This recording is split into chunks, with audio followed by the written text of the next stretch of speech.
Chers frères et sœurs, bonjour. Je vous crois bien portant, bien portante. Et j'ai voulu partager avec vous l'idée de l'évangile d'aujourd'hui. Et puisque pour moi ça paraît d'actualité et aussi d'une importance capitale. Les pharisiens, comme d'habitude, approchent Jésus et lui soumettent une préoccupation qui, selon lui, est vide de sens. Ils lui demandent à quand le royaume des cieux, le règne de Dieu va s'installer, à quand. Et il profite pour leur donner une bonne leçon.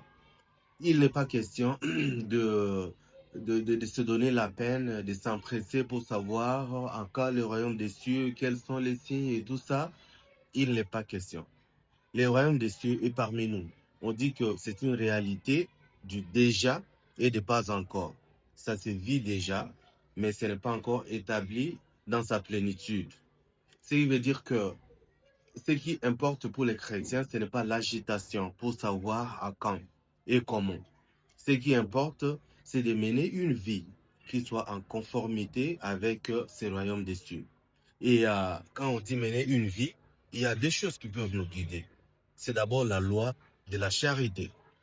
Lorsque nous vivons d'une manière charitable, dans la fraternité avec les autres, dans la solidarité, nous anticipons cette ambiance du royaume des cieux et nous la vivons déjà ici, cette ambiance, je vais dire. La deuxième chose, c'est le travail.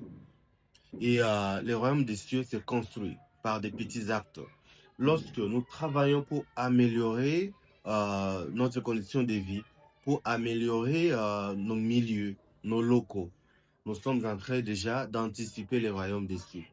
Mais aujourd'hui, il y a quand même de ces serviteurs de Dieu qui, selon moi, feraient presque office de charlatans, qui alertent les chrétiens, qui les mettent dans une position de malaise, qui les traumatisent concernant cette histoire des royaumes des cieux. Et les chrétiens aussi se laissent parfois entraîner par un tel message. Jésus dit ceci: n'y allez pas, ne courez pas, ne soyez pas agités. Vivez bien, cela suffit. Soyez dans un état de sainteté. Soyez dans un état de lutte, parce que la sainteté, c'est un idéal. Il faut aller petit à petit.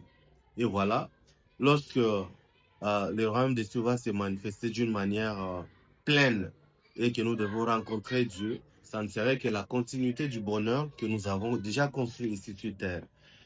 Ne soyez pas paniqués, chers frères et sœurs, devant un tel message. Vivez bien dans la quiétude.